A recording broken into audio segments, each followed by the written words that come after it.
Hey guys, it's me, Delicious Delights. How are you guys doing? Hopefully well. So today I have a actual review for you.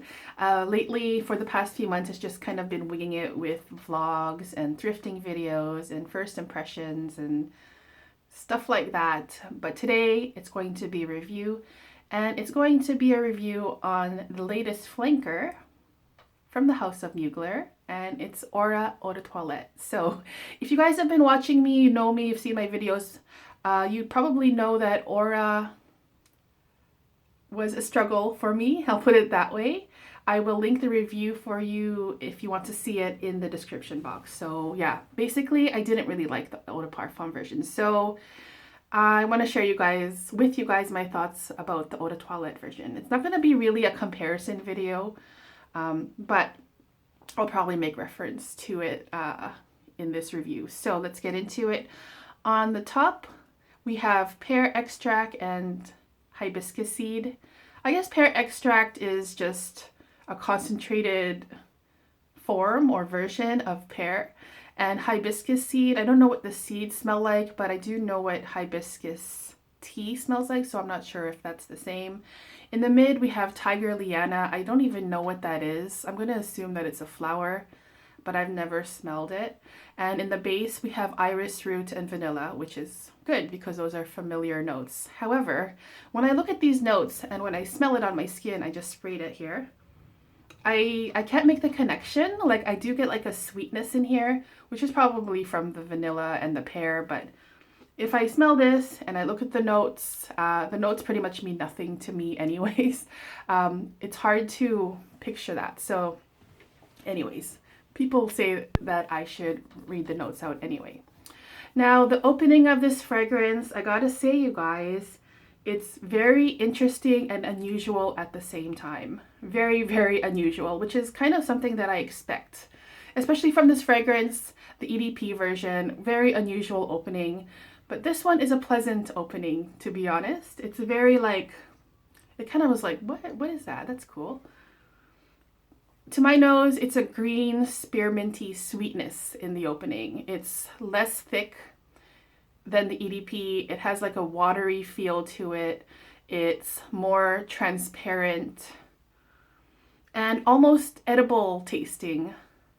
And it's fresh and it's sweet and it's interesting, and I think that some people might love this opening and some people might just be put off by it because it's kind of weird. But in this case, actually, I like the opening of this fragrance, thank goodness. So when I said it was edible, it kind of does give off this candy-like feel to it. Like do you guys remember when they used to sell shoelace candy? Oops, I just saw my phone go off there for some reason. So yeah, there's like this long string candy, like I think it's called shoelace candy, and there was a green flavor to it. And there's red shoelaces, and I think green is the second most popular. But yeah, it reminds me of that. When I used to eat those as a kid, they used to sell them in these plastic bags, like you can see through it. It does remind me of this candy. And at the same time, there was also this candy that were shaped as leaves, like leaves from a tree, and they were jelly-like. They weren't super sweet, but they had this like jelly-ish consistency. It also reminds me of that candy as well.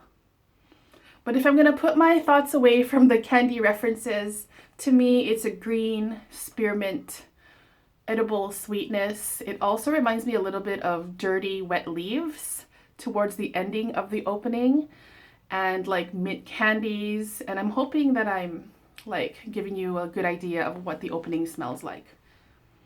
But that was the opening. Now in the mid of this fragrance, when I talked about the dirty wet leaf smell, like a minty dirty wet leaves, that's what the mid of this fragrance is all about. The sweetness is still there. It's not as nice though. The sweetness kind of turns. And it starts to smell a little bit like there's patchouli in this fragrance. Now there's no patchouli in the note breakdown, but it just feels like, on my skin at least, I do smell like that signature patchouli that you smell in Amen and Angel as well. I think there's some in here as well. And so that patchouli kind of takes over that sweetness that I smelled in the opening. And the mint in here also isn't as fresh. It just gets dirtier. So I think whatever this patchouli smelled like, I think that this patchouli kind of just takes over in the mid over those beautiful opening notes with the green spearmint, fresh, minty, edible, candy-like smell. And in the mid, it's just no longer edible. And I don't like the mid. Basically, I don't like it. Now, in the dry down is kind of where things turn for the worse even more. I do start getting a weird small touch of metallic smell on my skin.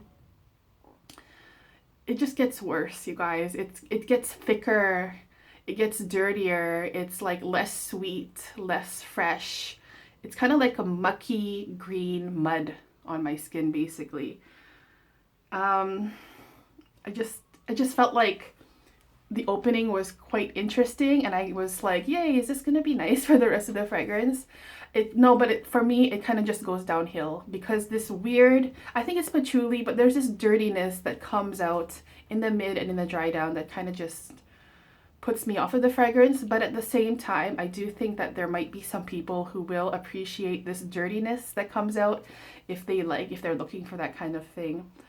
They might find that really interesting and cool, I think. But for me, I'm just not in the mood for it. Like, it had a really nice bright opening, but it just got really dirty, like too dirty. Like, I kind of like dirty fragrances sometimes when I'm in the mood for it, but it just started to smell like green mud on my skin, and not for me. Now, do I like this fragrance? I think it's very interesting and intriguing and challenging, but I don't think it would be for me. I probably wouldn't wear it. I actually had a lot of fun testing it though. If I had to choose between the EDT and the EDP, I think I like the EDT a lot better, but it's still not like a buy for me. I would only recommend for you guys to test it, basically, just to see what you think about it. But if you like the regular EDP, I honestly think that you would like the EDT as well if you're looking just like for a lighter, more wearable version of that. So yeah, that would be my review on Mugler Aura Eau de Toilette. If you guys have tried this fragrance, let me know in the comments what you think about it. And yeah, I hope you guys enjoyed the review, and I'll be back with more videos soon. I hope you guys have a wonderful day, and yeah, see you later. Bye.